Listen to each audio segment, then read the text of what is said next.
ನಮಸ್ತೆ ವೀಕ್ಷಕರೇ, ಕರ್ನಾಟಕ ವಾರ್ತೆಗೆ ಸ್ವಾಗತ. ನಾನು ತನುಶ್ರೀ ವೆಳ್ಳಾರೆ. ಶಿಕ್ಷಣ ಬದುಕು ರೂಪಿಸುತ್ತದೆ. ಪ್ರತಿ ಮಗುವಿಗೂ ಗುಣಮಟ್ಟದ ಶಿಕ್ಷಣ ನೀಡಿ ಸುಶಿಕ್ಷಿತ ನಾಡು ಕಟ್ಟುವಲ್ಲಿ ರಾಜ್ಯ ಸರ್ಕಾರವು ಅವಿರತವಾಗಿ ಶ್ರಮಿಸುತ್ತಿದೆ. ಸರ್ಕಾರಿ ಶಾಲೆಗಳು ಮಕ್ಕಳಿಗೆ ಅನ್ನ, ಅಕ್ಷರ, ಮಾನವೀಯ ಮೌಲ್ಯಗಳನ್ನು ಧಾರೆ ಎರೆದು ಸುಶಿಕ್ಷಿತ, ಸದೃಢ, ಸೌಹಾರ್ದ ಸಮಾಜ ನಿರ್ಮಾಣ ಮಾಡಲು ಪಣ ತೊಟ್ಟಿದೆ. ಮಕ್ಕಳು ಸ್ವಾಭಿಮಾನದಿಂದ ಸಮಾಜಮುಖಿಯಾಗಿ ಬೆಳೆಯಲು, ಉತ್ತಮ ಶಿಕ್ಷಣ ಪಡೆಯಲು ರಾಜ್ಯ ಸರ್ಕಾರ ಸಕಲ ಸವಲತ್ತುಗಳನ್ನು ನೀಡುತ್ತಿದೆ. ವಿದ್ಯಾರ್ಥಿಗಳಿಗೆ ಉಚಿತ ಶಿಕ್ಷಣದೊಂದಿಗೆ ಪಠ್ಯಪುಸ್ತಕ, ಸಮವಸ್ತ್ರ, ಬ್ಯಾಗ್, ಶೂ, ಸಾಕ್ಸ್, ಹಾಲು, ಮಧ್ಯಾಹ್ನದ ಬಿಸಿಯೂಟ, ಶುದ್ಧ ಕುಡಿಯುವ ನೀರು, ಪ್ರತ್ಯೇಕ ಶೌಚಾಲಯ, ವಿದ್ಯಾರ್ಥಿ ವೇತನದ ಜೊತೆಗೆ ಪ್ರತಿಭಾ ಕಾರಂಜಿ, ಶೈಕ್ಷಣಿಕ ಪ್ರವಾಸ, ಸುಸಜ್ಜಿತ ಶಾಲಾ ಕೊಠಡಿಗಳು, ಆಟದ ಮೈದಾನ, ಗ್ರಂಥಾಲಯಗಳು, ವಿಜ್ಞಾನ ಲ್ಯಾಬ್ಗಳು, ವಸತಿ ಸೌಲಭ್ಯ ಸೇರಿದಂತೆ ಮಕ್ಕಳ ಕಲಿಕೆಗೆ ಅಗತ್ಯವಿರುವ ಎಲ್ಲ ಸೌಕರ್ಯಗಳನ್ನು ಒದಗಿಸಿಕೊಡಲಾಗಿದೆ. 2025-26ನೇ ಸಾಲಿನಲ್ಲಿ SLC ಪರೀಕ್ಷೆಯಲ್ಲಿ 94.1% ವಿದ್ಯಾರ್ಥಿಗಳು ತೇರ್ಗಡೆಯಾಗಿ ರಾಜ್ಯದ ಶೈಕ್ಷಣಿಕ ಇತಿಹಾಸದಲ್ಲಿ ಹೊಸ ದಾಖಲೆ ಬರೆದಿದ್ದಾರೆ. ಅಲ್ಲದೆ ದ್ವಿತೀಯ PUC ಪರೀಕ್ಷೆಯಲ್ಲಿ 86.48% ಫಲಿತಾಂಶ ದಾಖಲಾಗಿದೆ. ಇದು ಸರ್ಕಾರಿ ಶಾಲಾ ಕಾಲೇಜುಗಳಲ್ಲಿ ಗುಣಮಟ್ಟದ ಶಿಕ್ಷಣ ಲಭ್ಯವಾಗುತ್ತಿರುವುದಕ್ಕೆ ಒಂದೊಳ್ಳೆ ನಿದರ್ಶನ. ಇದಲ್ಲದೆ ಸರ್ಕಾರಿ ಶಾಲೆಗಳಲ್ಲಿ ಶಿಕ್ಷಣದ ಗುಣಮಟ್ಟವನ್ನು ಮತ್ತಷ್ಟು ಹೆಚ್ಚಿಸಲು ರಾಜ್ಯ ಸರ್ಕಾರವು ಮಹತ್ವದ ಹೆಜ್ಜೆಯನ್ನಿಟ್ಟಿದೆ. ಮುಂದಿನ 3 ವರ್ಷಗಳಲ್ಲಿ ದೇಶದ ಅತ್ಯುತ್ತಮ ಸರ್ಕಾರಿ ಶಾಲಾ ವ್ಯವಸ್ಥೆ ನಮ್ಮದಾಗಲಿದೆ. ಇದಕ್ಕಾಗಿ 8 ಗ್ಯಾರಂಟಿಗಳನ್ನು ಅನುಷ್ಠಾನಗೊಳಿಸಲಿದೆ.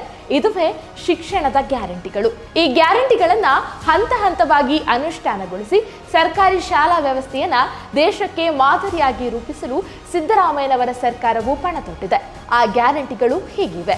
ಗ್ಯಾರಂಟಿ 1, ಶಿಕ್ಷಕರ ಕೊರತೆ ಇನ್ನಿಲ್ಲ. 5ನೇ ತರಗತಿಯವರೆಗೆ ತರಗತಿಗೊಬ್ಬರು ಶಿಕ್ಷಕರು ಹಾಗೂ 6ನೇ ತರಗತಿಯಿಂದ ವಿಷಯಕ್ಕೊಬ್ಬರಂತೆ ಶಿಕ್ಷಕರ ನೇಮಕ ಮಾಡಿಕೊಳ್ಳಲು ತೀರ್ಮಾನಿಸಲಾಗಿದೆ. ಗ್ಯಾರಂಟಿ 2, ಪೋಷಕರು ಬಯಸುವ ಮಾಧ್ಯಮ. ಎಲ್ಲಾ ಶಾಲೆಗಳಲ್ಲೂ ಕನ್ನಡದ ಜೊತೆಗೆ ಇಂಗ್ಲಿಷ್ ಮಾಧ್ಯಮ ಲಭ್ಯವಿರಲಿದೆ. ಇಂಗ್ಲಿಷ್ ಬೋಧನೆಗಾಗಿ ಶಿಕ್ಷಕರಿಗೆ ವಿಶೇಷ ತರಬೇತಿ ನೀಡಲಾಗುತ್ತದೆ. ಗ್ಯಾರಂಟಿ 3, ಉಚಿತ ಸಾರಿಗೆ ಸೌಲಭ್ಯ. KPS ವಿದ್ಯಾರ್ಥಿಗಳಿಗೆ ಉಚಿತ ವಾಹನದ ವ್ಯವಸ್ಥೆಯೂ ಇರಲಿದೆ. ಇದರಿಂದ ವಿದ್ಯಾರ್ಥಿಗಳಿಗೆ ಸುಲಭವಾಗಿ ಶಾಲೆಗೆ ಮತ್ತು ಮನೆಗೆ ತೆರಳಲು ಅನುಕೂಲವಾಗಲಿದೆ. ಗ್ಯಾರಂಟಿ 4, ಡಿಜಿಟಲ್ ಶಿಕ್ಷಣ. 1ನೇ ತರಗತಿಯಿಂದ ಕಂಪ್ಯೂಟರ್ ಹಾಗೂ 3ನೇ ತರಗತಿಯಿಂದಲೇ AI ಕಲಿಕೆ ಪ್ರಾರಂಭ ಮಾಡಲಾಗುವುದು. 3 ವರ್ಷಗಳಲ್ಲಿ ಎಲ್ಲ KPS ಶಾಲೆಗಳಿಗೆ ಕಂಪ್ಯೂಟರ್ ಶಿಕ್ಷಕರು ನೇಮಕಗೊಳ್ಳಲಿದ್ದಾರೆ. ಗ್ಯಾರಂಟಿ 5, ಕಲೆ ಮತ್ತು ದೈಹಿಕ ಶಿಕ್ಷಣ. ಸಂಗೀತ, ಕಲೆ ಮತ್ತು ದೈಹಿಕ ಶಿಕ್ಷಣಕ್ಕೆ ಪ್ರತ್ಯೇಕ ಶಿಕ್ಷಕರ ನೇಮಕಕ್ಕೆ ತೀರ್ಮಾನಿಸಲಾಗಿದೆ. ಈ ವರ್ಷದಿಂದಲೇ ದೈಹಿಕ ಶಿಕ್ಷಕರ ಭರ್ತಿ ಪ್ರಕ್ರಿಯೆ ಆರಂಭವಾಗಲಿದೆ. ಗ್ಯಾರಂಟಿ 6, ಶೈಕ್ಷಣಿಕೇತರ ಹೊರೆಮುಕ್ತಿ. ಬೋಧನೆಯ ಹೊರತಾದ ಕೆಲಸಗಳಿಗೆ ಪ್ರತ್ಯೇಕ ಸಿಬ್ಬಂದಿಗಳು ನೇಮಕಗೊಳ್ಳಲಿದ್ದಾರೆ. ಇನ್ನು ಮುಂದೆ ಶಿಕ್ಷಕರು ಬೋಧನೆಗಷ್ಟೇ ಸೀಮಿತ. ಗ್ಯಾರಂಟಿ 7, ಪೋಷಕರು ಶಿಕ್ಷಕರ ಸಭೆ. ಮಗುವಿನ ಪ್ರಗತಿ ತಿಳಿಯಲು ಪಠ್ಯ ಆಧಾರಿತ ಮೌಲ್ಯಮಾಪನ ಮತ್ತು ಪ್ರತಿ ತಿಂಗಳಿಗೊಮ್ಮೆ ಕಡ್ಡಾಯ ಪೋಷಕರು ಶಿಕ್ಷಕರ ಸಭೆ ಮಾಡಲಾಗುವುದು. ಗ್ಯಾರಂಟಿ 8, ಕೌಶಲ್ಯ ಮತ್ತು ಸ್ಪರ್ಧಾತ್ಮಕ ತರಬೇತಿ. 6ನೇ ತರಗತಿಯಿಂದಲೇ ಮಕ್ಕಳಿಗೆ ವೃತ್ತಿ ಕೌಶಲ್ಯ ಶಿಕ್ಷಣ ಮತ್ತು ಭವಿಷ್ಯದ ಸ್ಪರ್ಧಾತ್ಮಕ ಪರೀಕ್ಷೆಗಳಿಗೆ ವಿಶೇಷ ತರಬೇತಿ ಸಿಗಲಿದೆ. ಈ 8 ಗ್ಯಾರಂಟಿಗಳು ಮಕ್ಕಳ ಭವಿಷ್ಯವನ್ನ ಉತ್ತಮಗೊಳಿಸಲಿದೆ. 50 ಲಕ್ಷಕ್ಕೂ ಹೆಚ್ಚು ಮಕ್ಕಳು ಸರ್ಕಾರಿ ಶಾಲೆಗೆ ಸೇರುವ ವಿಶ್ವಾಸವಿದೆ. ಜೊತೆಗೆ ನಿಮ್ಮ ಸಲಹೆಗಳನ್ನು ಕೂಡ ಸರ್ಕಾರಕ್ಕೆ ನೀಡಬಹುದು. ಶಿಕ್ಷಣ ಕ್ರಾಂತಿಯ ಈ ಕರ್ನಾಟಕ ಮಾದರಿಯ ಕುರಿತಂತೆ ಶಿಕ್ಷಣಾಸಕ್ತರು, ಸಂಘ ಸಂಸ್ಥೆಗಳು, ಪರಿಣಿತರು, ಪೋಷಕರು ತಮ್ಮ ಸಲಹೆಗಳನ್ನು ಈ ಕೆಳಗಿನ ಇಮೇಲ್ಗೆ ಅಥವಾ ವಾಟ್ಸ್ಆಪ್ ನಂಬರ್ಗೆ ಕಳುಹಿಸಿಕೊಡಬಹುದು.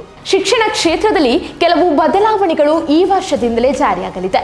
2-3 ವರ್ಷಗಳಲ್ಲಿ ಅದರ ಫಲಿತಾಂಶವನ್ನ ನೀವು ಕಾಣಬಹುದು. ಈಗಾಗಲೇ ಸರ್ಕಾರಿ ಶಾಲಾ ಕಾಲೇಜುಗಳಿಗೆ ದಾಖಲಾತಿ ಆರಂಭವಾಗಿದೆ. ನಿಮ್ಮ ಮಕ್ಕಳನ್ನ ಯಾವುದೇ ತರಗತಿಗಾದರೂ ಸೇರಿಸಲು ಅವಕಾಶವಿದೆ. ಗುಣಮಟ್ಟದ ಶಿಕ್ಷಣಕ್ಕಾಗಿ ನಿಮ್ಮ ಮಗುವನ್ನ ಸರ್ಕಾರಿ ಶಾಲೆಗೆ ಸೇರಿಸಿ. ಸರ್ಕಾರದ ಸೌಲಭ್ಯದ ಅನುಕೂಲ ಅವರು ಪಡೆಯಲಿ.